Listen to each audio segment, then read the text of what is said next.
Muchas personas están fuera de control y ni siquiera lo saben. Y el estar fuera de control es lo que la Biblia llama las obras de la carne, porque o las obras del Espíritu o las obras de la carne controlarán nuestra vida. Por favor, busque Gálatas 5:19, y manifiestas son las obras de la carne. Espero que entienda que cuando la Biblia habla de las obras de la carne, no hace referencia a nuestro cuerpo físico, sino a nuestra naturaleza adánica, o sea, a nuestra naturaleza pecaminosa, que todos nosotros la heredamos desde nuestros antepasados. ¿Cuáles son las obras de la carne? Desde el verso 19 tenemos una larga lista de las obras de la carne, comenzando con adulterio. Y adulterio significa unión sexual con otra persona que no es su cónyuge. Y cuando usted vive en adulterio, vive bajo el control de la carne, o sea, vive una vida descontrolada. Segundo, fornicación. Y la fornicación es sencillamente cualquier actividad sexual antes del matrimonio. La Biblia enseña sin dudas, sin titubeos, sin apologías y sin equivocación, enseña la castidad prematrimonial y la fidelidad matrimonial. Cualquier persona que vive una vida de fornicación, vive una vida descontrolada. Tercero, inmundicia. Aquí específicamente se refiere a pensamientos sucios, impuros, depravados. Una persona que lee o se deleita mirando pornografía o películas explícitamente sexuales o cosas por el estilo, es una persona que vive en la inmundicia de las obras de la carne, o sea que vive una vida descontrolada. Cuarto, lascivia. Aunque esa es una palabra que no se la usa frecuentemente, literalmente significa falta de control o lo que podríamos llamar sensualidad. El vivir para los sentidos. Y esto no es necesariamente sexual.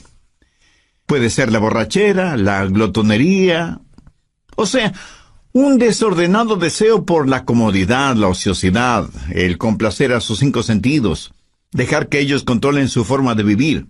Eso también es una vida descontrolada. Quinto, idolatría. Y usted me dirá, pastor, nosotros somos gente moderna, civilizada. Nosotros no somos idólatras. Permítame hacer una pregunta. ¿Qué es un ídolo? Ídolo es cualquier persona o cosa que para usted es más importante que Dios. Cualquier cosa a la que ame más, tema más y sirva más que a Dios, ese es un ídolo. Y puede ser su familia, sus negocios, sus distracciones, sus pasatiempos. Nosotros, gente moderna y civilizada, tenemos cualquier cantidad de ídolos. Si usted está viviendo una vida de idolatría, si hay algo a lo que usted ame más, tema más y sirva más que a Dios, está viviendo una vida controlada por la carne, y eso también es una vida descontrolada. Sexto, hechicerías. La palabra hechicería procede de la palabra griega fármacos, y en realidad tiene que ver con el uso de drogas. En la actualidad se han inventado la frase drogas recreacionales, o sea, un cielo instantáneo. Lo trágico es que ese cielo instantáneo termina en un infierno eterno. Hechicerías, brujerías, sortilegios, drogas, ciencias ocultas, chamanes, limpias, y todas esas cosas están entrelazadas fuertemente entre sí. El pastor David Wilkerson solía decir: no he conocido a ningún hombre seguidor y adorador de Satanás que no haya comenzado primero abriendo su mente a experiencias místicas por medio del uso de drogas. Las obras de la carne siempre guían a una vida desordenada. Sexto, enemistades. ¿Está usted guardando algún rencor o resentimiento? ¿Está llevando algún odio en su corazón?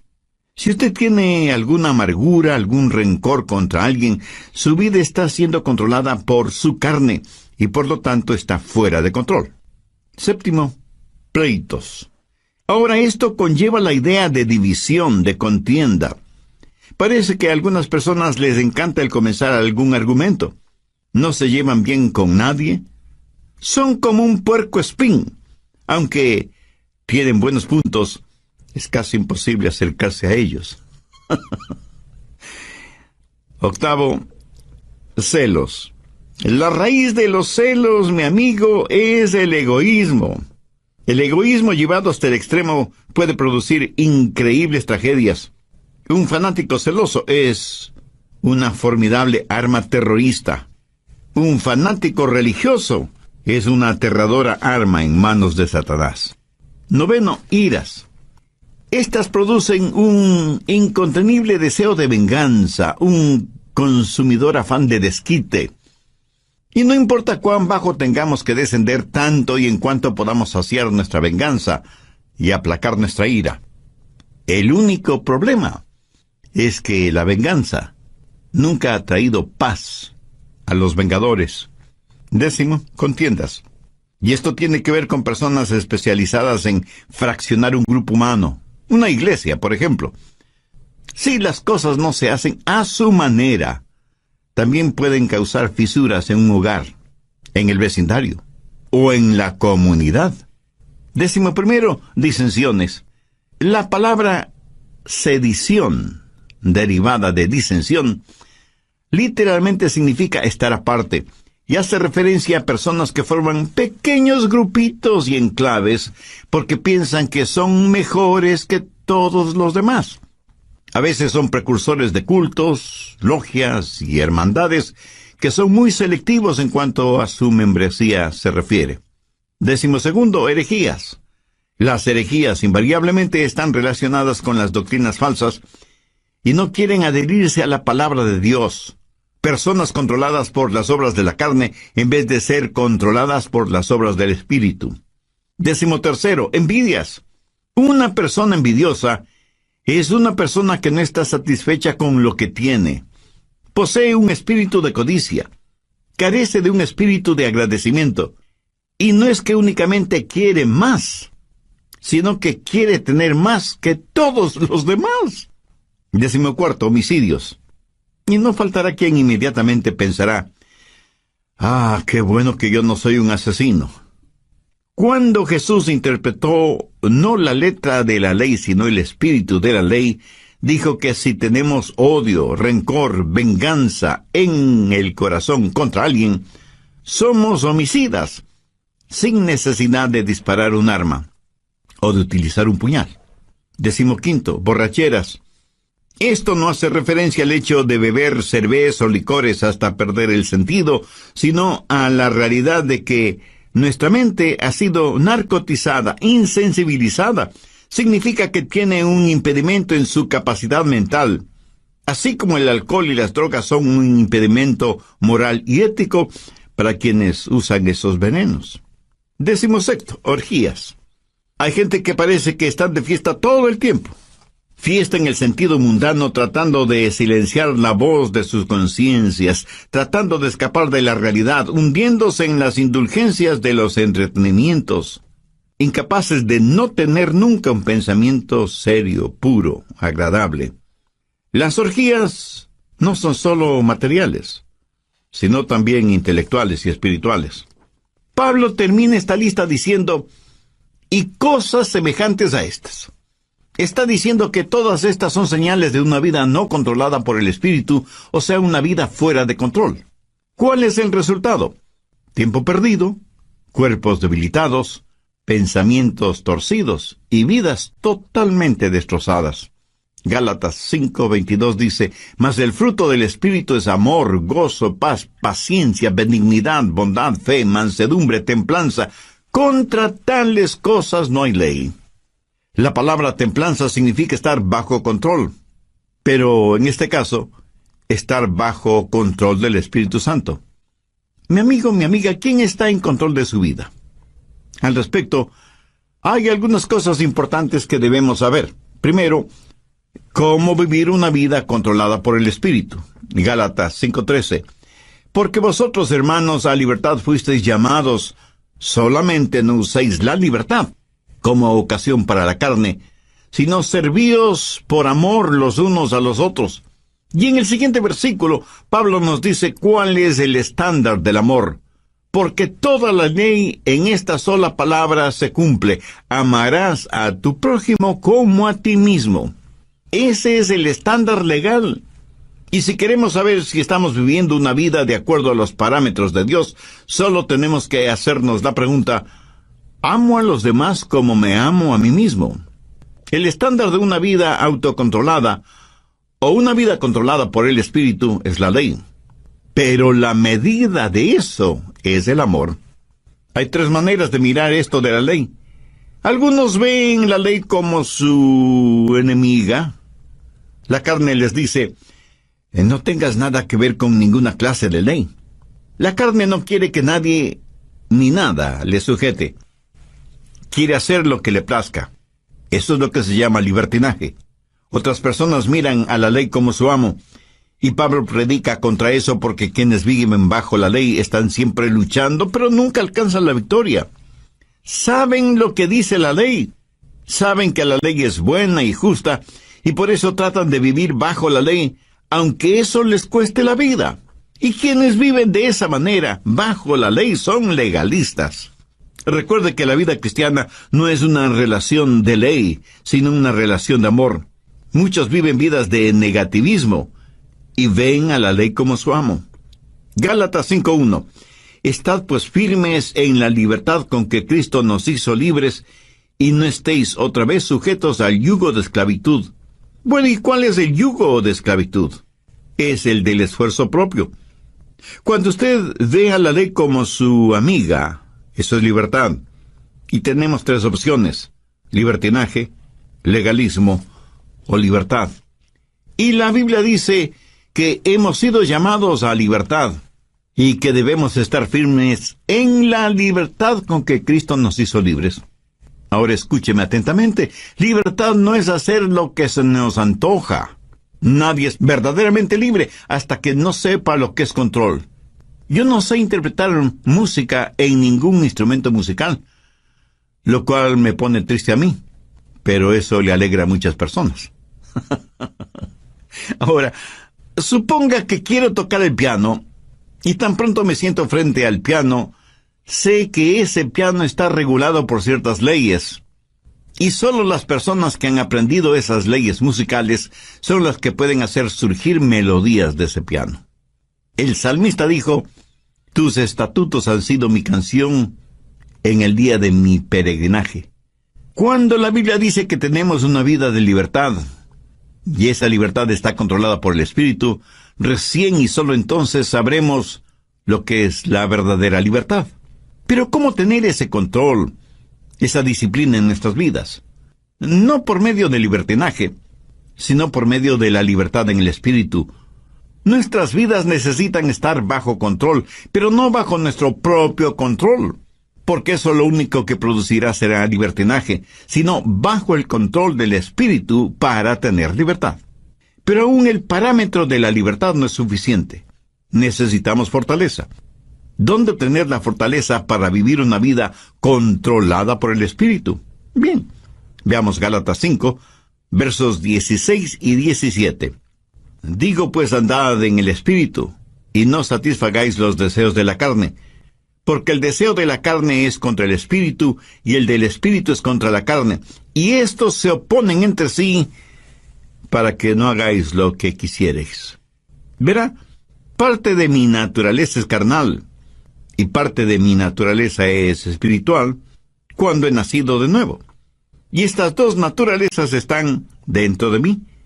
Y lo mismo pasa en usted, ¿verdad? Y el Espíritu Santo dice a nuestro espíritu: vive para Dios y vive victoriosamente. Es una especie de guerra civil dentro de nosotros. Y por nosotros mismos no podemos tener la victoria. Entonces, ¿qué hacer? Verso 16. Andad en el Espíritu y no satisfagáis los deseos de la carne. Note que no dice satisfaced los deseos de la carne, para que podáis andar en el Espíritu. Eso es legalismo. Y es el sendero por el cual caminan millones de seres humanos. Si alguna lección espiritual he aprendido y sigo aprendiendo, es que no puedo caminar en el Espíritu si lo que me interesa es complacer los deseos de la carne. La santidad no es el camino hacia Cristo. Cristo es el camino hacia la santidad. ¿Dónde conseguir esa clase de fortaleza? Gálatas 5:18, pero si sois guiados por el Espíritu, no estáis bajo la ley. El ser guiados por el Espíritu significa que yo voluntariamente busco la guía del Espíritu porque quiero caminar voluntariamente en el Espíritu. El estándar de la ley de Dios se manifiesta en el amor, y la fortaleza para esto es si caminamos en el Espíritu. Por lo tanto, la vida controlada por el Espíritu es el caminar en el Espíritu. Y todos sabemos lo que significa caminar, ¿no es cierto? Pero pensemos sobre esto un poquito más. Primero, el empezar a caminar. Un viaje de 1 kilómetro o de miles de kilómetros empieza con un paso. Voy a caminar de aquí hasta allá. Ahora, el comenzar a caminar es un acto de mi voluntad. Pero escúcheme, la vida controlada por el Espíritu, la vida espiritual disciplinada, no se vive por el poder de la voluntad, sino que se la vive por el poder del Espíritu Santo. Pero usted debe decidir. Y yo no puedo decidir por usted. Nadie, absolutamente nadie puede decidir por usted. Es algo que solo usted puede decidir. Y puede decir, voy a vivir guiado por el Espíritu. Veamos Efesios 5:18. No os embriaguéis con vino, antes bien sed llenos del Espíritu. ¿Por qué Dios dijo por medio de Pablo que no debemos embriagarnos con vino y que más bien seamos llenos del Espíritu Santo? Porque quiere darnos no solo un contraste, sino también una comparación, porque ser llenos del Espíritu es como estar embriagados con vino. El hombre puede decidir qué es lo que va a beber. Esa es su decisión. Pero una vez que decide qué beber, lo que bebe toma control de él. ¿Lo entiende? Cuando está borracho, está bajo la influencia, bajo el control de aquello que bebió. Así que por un acto de su voluntad, usted decide ser lleno del Espíritu. Pero una vez que eso se hace realidad, es el Espíritu Santo el que tiene control sobre usted. Ahora usted está lleno no de vino, sino del Espíritu Santo. Es el comienzo de su caminar espiritual. ¿Cómo calificaría usted su caminar actual? ¿Carnal o espiritual? Si su caminar aún es carnal, no quisiera caminar lleno del Espíritu Santo de Dios. Para obtenerlo, humíllese delante de Dios, arrepiéntase de sus pecados, acepte el sacrificio que Jesús hizo en la cruz para pagar la deuda de sus pecados y pídale que le perdone, que le limpie, que le sane espiritualmente y que le haga un instrumento útil y de bendición en sus manos. Por fracciones de segundo, cuando levantamos una pierna para dar el siguiente paso. Le puedo asegurar que si usted está caminando y se queda con una pierna levantada por breves segundos, a menos que usted tenga un excelente sentido del equilibrio, terminará cayéndose. Así que ya puede ver la importancia de sus dos piernas al caminar. Ahora, ¿cuáles son las dos piernas de la vida cristiana? Arrepentimiento y fe. Pablo dice enfáticamente que si por arrepentimiento y fe hemos recibido al Señor Jesucristo, en arrepentimiento y fe debemos caminar en Él. Pero arrepentimiento y fe no es algo que usted hizo para salvarse, sino que es la forma de vivir una vida controlada por el Espíritu. Y caminamos en el Espíritu para no cumplir con los deseos de la carne. Existe un extraordinario paralelismo entre el comienzo de nuestra vida física y nuestra vida espiritual. Y ese es el tema de hoy, en El Amor que Vale. Hola, ¿qué tal? Soy Irving Ravelo. Les enviamos un saludo cordial desde nuestros estudios en Memphis, Tennessee. Hoy, el Dr. Adrian Rogers, en la voz del pastor Lenín de Llanón, nos entrega la segunda parte de su mensaje, Cómo tener una vida controlada por el Espíritu. Desde el programa anterior estamos estudiando cómo tener una vida controlada por el Espíritu, teniendo como base bíblica lo que el apóstol Pablo dice en Gálatas 5, desde el verso 19 hasta el 23, y manifiestas son las obras de la carne que son adulterio, fornicación, inmundicia, lascivia, idolatría, hechicerías, enemistades, pleitos, celos, iras, contiendas, disensiones, herejías y cosas semejantes, acerca de las cuales os amonesto, como ya os lo he dicho antes, que los que practican tales cosas no heredarán el reino de Dios. Mas el fruto del Espíritu es amor, gozo, paz, paciencia, benignidad, bondad, fe, mansedumbre, templanza. Vimos también algo detalladamente el significado de estas obras de la carne, e hice énfasis en primer lugar en cómo vivir una vida controlada por el Espíritu, porque como también lo dijo Pablo en Gálatas 5:13, porque vosotros, hermanos, a libertad fuisteis llamados, solamente no uséis la libertad como ocasión para la carne, sino servíos por amor los unos a los otros. Y en el siguiente versículo, Pablo nos dice cuál es el estándar del amor, porque toda la ley en esta sola palabra se cumple: amarás a tu prójimo como a ti mismo. Bien, continuemos. Segundo, la circunferencia de su caminar. ¿Qué significa caminar en el Espíritu? Note que no dice caminar con el Espíritu. Tampoco dice caminar siguiendo al Espíritu. Claramente dice andad en el Espíritu. Para mí, eso significa que el Espíritu debe ser la circunferencia de su caminar. Por ejemplo, si yo le dijera a usted, camine en este edificio, significa que usted debe estar en ese edificio. El perímetro del edificio es la circunferencia dentro de la cual usted puede caminar. Si usted se sale del edificio, ya no estará en el edificio. Espero que lo entienda. Todos los países del mundo tienen sus fronteras. Para poder viajar de un país a otro, usted necesita un pasaporte con la visa respectiva. Y con eso usted puede viajar libremente de un país a otro. Pero a veces los países, por motivos de seguridad interna, cierran sus fronteras. Y uno puede llegar hasta la frontera, pero no puede pasar la frontera. Esa frontera es el límite de su caminar o de su viaje. Por analogía, el Espíritu Santo de Dios debe ser el elemento en el cual usted camina. El Espíritu debe ser el medio ambiente de su vida. Usted como que se encierra, se cubre, se cobija con el Espíritu Santo de Dios. ¿Está usted haciendo eso? Le puedo asegurar que su carne no quiere que haga eso. ¿Sabe por qué? Porque la carne le dirá, mira, no seas tonto. Fuera del Espíritu Santo puedes tener placeres y hacer cosas que necesitas para ser feliz. Escúcheme, una persona que tiene su vida controlada por el Espíritu Santo ha llegado a una conclusión terminante. No hay nada que valga la pena fuera de Jesús. Cuando usted pueda decir eso, es que está caminando en el Espíritu. No hablo del hecho real de que usted tiene que comer, dormir, trabajar, descansar, gozar de vacaciones y todas estas cosas. Todas estas cosas usted las necesita ver dentro del contexto de que el Espíritu Santo de Dios está guiando y dirigiendo su vida. Usted debe aprender a caminar dentro de la circunferencia y los parámetros del Espíritu Santo. Y cuando usted se salga de esa circunferencia, el Espíritu Santo le dirá, mire, estás cruzando el límite.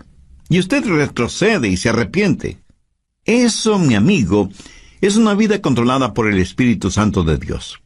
Tenemos entonces el comienzo de nuestro caminar, la decisión del paso que vamos a dar, y la circunferencia dentro de la que podemos caminar en el Espíritu. Pero todavía hay algo muy importante. Tercero, la continuación de nuestro caminar. Gálatas 5:16 dice, digo pues, andad en el Espíritu. Andad, en el original griego, conlleva la idea de mantenerse caminando. ¿Pero qué es caminar? Sencillamente una serie de pasos. Y aunque comienza con una decisión, no se detiene allí. La vida controlada por el Espíritu es una crisis que comienza con lo haré, pero es seguida por un proceso realizado un paso a la vez. Lo dije ya hace algunos minutos. Un viaje de 1 kilómetro o 1000 kilómetros comienza con el primer paso.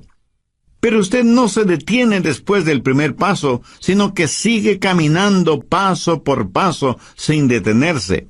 Digo, si es que usted quiere llegar a alguna parte. Dicen que muchos caminan muy aprisa para llegar a un lugar que no conocen, y estando ahí, no saben qué hacer. Despistados. Anote al margen Colosenses 2:6. Este es un versículo clave en una vida controlada por el Espíritu. Si usted está cansado y enfermo de las obras de la carne, si quiere tener la libertad y el gozo de pertenecer a los hijos de Dios, quiero que grabe en su mente y en su corazón Colosenses 2:6. Por tanto, de la manera que habéis recibido al Señor Jesucristo, andad en Él. Mi amigo, es muy importante que usted entienda bien esto. Si usted ha recibido al Señor Jesucristo en su vida, debe caminar en Él. Si yo le pregunto a usted si ya es salvo, y usted me responde afirmativamente, tácitamente me está diciendo que ya ha recibido al Señor Jesucristo como su Salvador. Por favor, escúcheme con atención. Si eso es cierto, o sea que usted ya es salvo o salva, entonces quiere decir que usted está caminando en Él. Bien, ¿me permite hacerle una pregunta? ¿Cómo recibió usted al Señor Jesucristo? Y probablemente usted me dirá, porque me arrepentí de mis pecados y deposité toda mi confianza y fe en Él. Muy bien, por arrepentimiento y fe. ¿Qué es lo que dice Pablo en Colosenses 2:6? Por tanto, de la manera que habéis recibido al Señor Jesucristo, andad en Él. Entonces, ¿cómo puede usted vivir una vida victoriosa? De la misma forma en que recibió a Cristo, por arrepentimiento y fe. Pero deseo que note las 3 últimas palabras del verso 6. Andad en Él. Y andad quiere decir caminar. Y el caminar se lo realiza un paso a la vez. Y usted necesita sus 2 piernas para caminar. No sé si se habrá dado cuenta, pero cuando caminamos estamos desbalanceados por fracciones de segundo cuando levantamos una pierna antes del siguiente paso. Le puedo asegurar que si usted está caminando y se queda con una pierna levantada por breves segundos, a menos que usted tenga un excelente sentido del equilibrio, terminará cayéndose. Así que ya puede ver la importancia de sus 2 piernas al caminar. Ahora, ¿cuáles son las 2 piernas de la vida cristiana? Arrepentimiento y fe. Pablo dice enfáticamente que si por arrepentimiento y fe hemos recibido al Señor Jesucristo, en arrepentimiento y fe debemos caminar en Él. Pero arrepentimiento y fe no es algo que usted hizo para salvarse, sino que es la forma de vivir de una vida controlada por el Espíritu, y caminamos en el Espíritu para no cumplir con los deseos de la carne. ¿Cómo caminamos por arrepentimiento y fe? Entendamos lo que es arrepentimiento. Escuche atentamente lo que voy a decir, porque seguramente no será lo que usted piensa es el arrepentimiento, ni será lo que muchos definen como arrepentimiento. Arrepentimiento es la manera en que Dios se revela a nosotros, y fe es la manera en que Dios nos revela a Jesús. Y quiero que entienda bien esto, por eso vale la pena repetirlo. Arrepentimiento es la manera en que Dios se revela a nosotros, y fe es la manera en que Dios nos revela a Jesús. Arrepentimiento es cuando yo veo que estoy en bancarrota espiritual, y fe es cuando veo la gloria de Él. Cuando usted se salvó, cuando yo me salvé, lo hicimos por arrepentimiento y fe. Permítame compartir un poquito de mi testimonio personal. Cuando no era más que un muchachito, un jovencito, no sabía mucho de religión, y mucho menos de teología, por supuesto. Pero mi corazón tenía hambre de Dios. Luego escuché a un pastor predicando el mensaje de salvación y diciendo que solo en Jesucristo podríamos ser salvos. Hice esa decisión y le entregué mi corazón y mi vida al Señor Jesucristo. Le entregué todo lo que sabía de mí a todo lo que sabía de Él. Y francamente debo reconocer que yo sabía muy poco sobre mí mismo. Y obviamente muy poco sobre Jesús. Hasta ese momento no me había dado cuenta cuán pecador era. Y muchísimo menos, cuán glorioso era Jesucristo. Por eso digo que le entregué todo lo que sabía de mí, a todo lo que sabía de él. Pero desde entonces aprendí mucho acerca de mí, y lo que aprendí acerca de mí no era muy agradable que digamos. Y aprendí mucho acerca de Jesús, y Él es mejor, muchísimo mejor de lo que yo pensaba que era. Y porque recibí a Cristo con arrepentimiento y fe, comencé a caminar en Él. ¿Sabe por qué? Porque cada día aprendo más sobre mí, y mientras más aprendo sobre mí, más tengo de qué arrepentirme. Pero también aprendo más sobre Él, y mientras más aprendo acerca de Él, más y más confío en Él. ¿Lo entiende? Arrepentimiento y fe. A lo mejor a veces usted piensa, creo que realmente no soy salvo porque si fuera salvo, ¿por qué tengo esta gran convicción de mi pecado? Mi amigo, usted tiene esa gran convicción de su pecado precisamente porque es salvo y está aprendiendo más sobre usted y más acerca de Jesús. Esa convicción no es una señal de que no es salvo, sino más bien una señal de que usted finalmente está entendiendo el significado de una vida controlada por el Espíritu. Lo que estoy diciendo sencillamente es que hay un comienzo en nuestro caminar espiritual, así como tuvimos un comienzo en nuestro caminar físico, biológico. Debemos voluntariamente aceptar la guía del Espíritu. No vivimos por el poder de nuestra voluntad, pero entramos y aceptamos la vida cristiana por una decisión volutiva de nuestra parte. Sabemos que hay parámetros, límites circunferenciales para nuestro caminar en el Espíritu, y que nuestro caminar no se detiene, sino que continúa paso a paso. Por tanto, de la manera que habéis recibido al Señor Jesucristo, andad en Él. Arrepentimiento y fe. Dar todo lo que sé de mí a todo lo que sé de Él. Y de pronto, súbitamente, usted descubre que usted no está en control, que Dios está en control de su vida por medio de su Santo Espíritu, y que su vieja naturaleza pecaminosa, carnal, ya no tiene nada que hacer en usted porque ahora usted está caminando, creciendo en el Señor Jesucristo, guiado por el Espíritu Santo.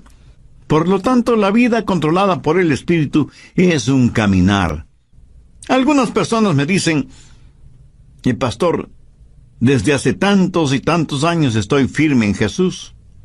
Y yo con todo respeto y con todo amor simplemente les pregunto, hermana o hermano, ¿cuándo va a empezar a caminar? Está bien el estar firmes en la fe, pero para muchos parece que firmeza significa inmovilidad, en vez de significar un caminar firme.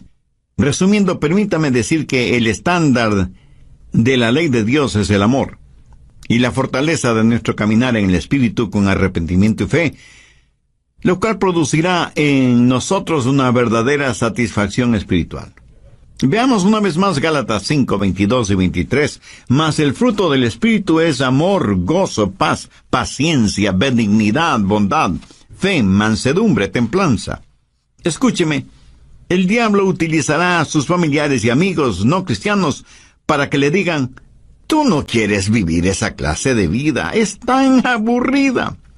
Mi amigo, esa es la única clase de vida que vale la pena vivirla. Es la única vida que produce genuina y eterna satisfacción. El apóstol la identifica como fruto, y un buen fruto es por lo general delicioso, hermoso, oloroso y satisface. Una fruta es para ser consumida, para aplacar el hambre. ¿Tiene usted hambre por el Señor, por las cosas de Dios? Si no es por medio del Señor Jesucristo, esa hambre nunca podrá ser satisfecha. Una vida controlada por el Espíritu es una vida llena del fruto del Espíritu, o sea, es una vida llena de amor, gozo, paz, paciencia, benignidad, bondad, fe, mansedumbre y templanza. La carne y el Espíritu están luchando en usted ahora mismo. El resultado depende de usted. Si usted dice, voy a vivir una vida de libertinaje y ver la ley de Dios como mi enemiga, no voy a vivir una vida de legalismo y tener la ley como mi amo. Si dice eso, Voy a buscar la fortaleza del Espíritu Santo y buscar voluntariamente la guía del Espíritu Santo y dejar que Él marque los parámetros normativos de mi vida y que me ayude a encontrar todo en Jesucristo. Voy a caminar un paso a la vez en arrepentimiento y fe. Si usted dice eso, Dios le dará libertad. La libertad con que Jesucristo quiere hacerle libre. Y si hay alguna disciplina de su parte, no piense que la disciplina es restrictiva. Ninguna persona es más libre que aquella que vive una vida controlada por el Espíritu. Si usted que me está escuchando ahora mismo no es una persona ya salvada, ¿por qué no deja que Dios tome el control de su vida? ¿Por qué no ser de Jesús su mejor amigo? ¿Por qué no elevar su corazón a Dios este mismo instante y le dice: Dios, sé que soy pecador y estoy perdido espiritualmente. Necesito ser salvo y quiero ser salvo. Señor Jesús, tú moriste en la cruz para salvarme y prometiste hacerlo si deposito mi fe y mi confianza en ti. Pues este mismo momento, por fe, te invito a que vengas a morar en mi corazón y seas mi Salvador y mi Señor. Te entrego el control total de mi vida y pido que me hagas la persona que tú quieres que sea. Ayúdame para que nunca me avergüence de ti ni de tu palabra, a pesar de las circunstancias, y sin que me importen las consecuencias. Y porque tú moriste por mí, yo quiero vivir para ti. Lo pido en tu santo nombre.